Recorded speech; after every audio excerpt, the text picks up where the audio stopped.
नमस्कार जय जगन्नाथ गीतांजलि स्वाई भुवनेश्वर कहूँ मोर गपटीर ना है राजा भोज और कालिदास।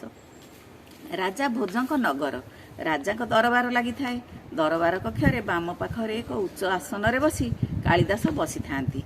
किछि दूर रे निज निज आसन रे कवि कलाकार विद्वान माने बसी थांती। सेदिन राजा भोज खूब खुशी देखा जाउथांती। मन को मन सामान्य हसी कालिदास को कहले, कालिदास आज मु जो विषय कहबी से विषय कविताटीए लिखिबे। से विषयटी है मनकर मोर मृत्यु हो जाइए, आपण को मो मृत्यु पर कविताटे लिखा पड़ो। राजांकर कथा न शरणु कालिदास कही उठिले, आपणकर एक कथा फेराई नेबा को मु अनुरोध करुची, एभली कविता मु लिखि पारिबिनी। कालिदासक उत्तर शुणी राजा भोज खूब आश्चर्य होइगले एवं सामान्य चढ़ा गलारे कहले, आपण कौन कहले कविता लिखि पारिबेनी? मो आदेश ताहले आपण मानिबेनी? आपण को ए विषय निश्चय कविता लिखा पड़ो। कालिदास कहले, आपण बंचित थिबा समय रे एभली मिछ कविता मु लिखि पारिबिनी। आज ठारू मु आपणकर दरबार कवि नुहे किंबा उज्जयिनीर भी कवि नुहे, मु केवल जड़े साधारण कवि। आज ए मुहूर्तर मु उज्जयिनी छाड़ी चली जाउछि।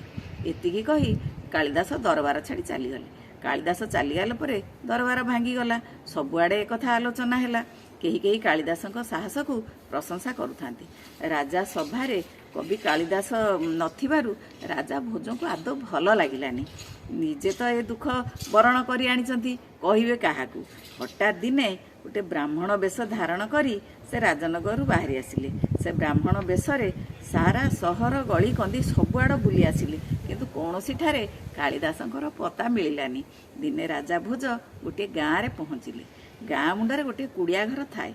से कुड़िया घरे जड़े ब्राह्मण रही देवी सरस्वती को आराधना करुथिबा कथा जानिबाकू पाइले। गाँ रे केही तांको चिन्हि नथांती। तांको मुंडरे बाळ और मुहरे दाढ़ी भी बढ़ी जाई थाए।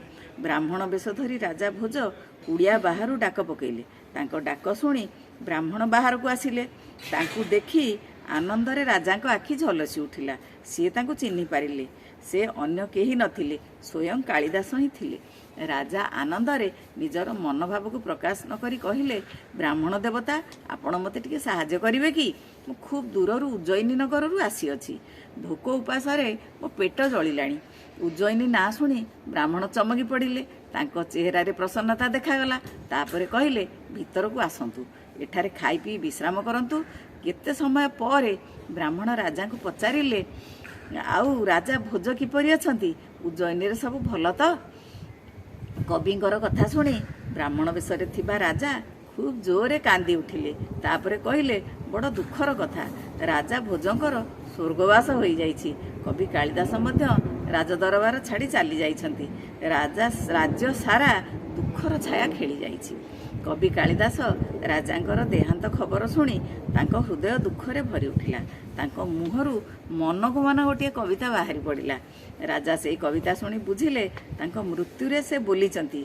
कविता आवृत्ति करू करू कालिदास चेताशून्य होई पड़ीगले। राजा भोज एकथा देखी तांको मनोवांछा पूरण होईछि भाबी मने मने आनंद अनुभव कले ओ बेश बदलाई देले। तापरे कवि कालिदासंक ऊपर पानी छिंची करी तांको चेता फेराइले। राजा को सामने देखी कवि कालिदास आश्चर्य होइगले। राजा हसी हसी कहले, कालिदास आपणक जिद एबे दूर हैला तो? आपणक मुहरु मो मृत्युर कविताटीए एबे शुणी पारिली। कवि कालिदास एक कथा शुणी आश्चर्य होइगले ओ हसी हसी कहले, आपण मो कविता शुणिबारे भूल करिसंती। मो कवितार अर्थ थिला, भोजराज ए पृथ्वी रे विराजमान करिसंती। उज्जयिनी नगर सबुबेले तांको सहायता रे अछि। सरस्वती उपासक और पंडित माने तांको पाखरे अछंती। एक कथा शुणी भोजराजा कवि कालिदास को निज विषय चापी निज बक्षरे चापी धरिले और कहले, आपण जदि मो उपरे रागी थांती तेबे क्षमा करि दियंतु। तापरे दुहे खुशी रे रात्रि यापन समापन कले। ता परदिन प्रभातरु उज्जयिनी सहर अभिमुखे बाहरी पड़िले। मो कविता किपरि लागिला? भल लागिले जणाइबे। धन्यवाद।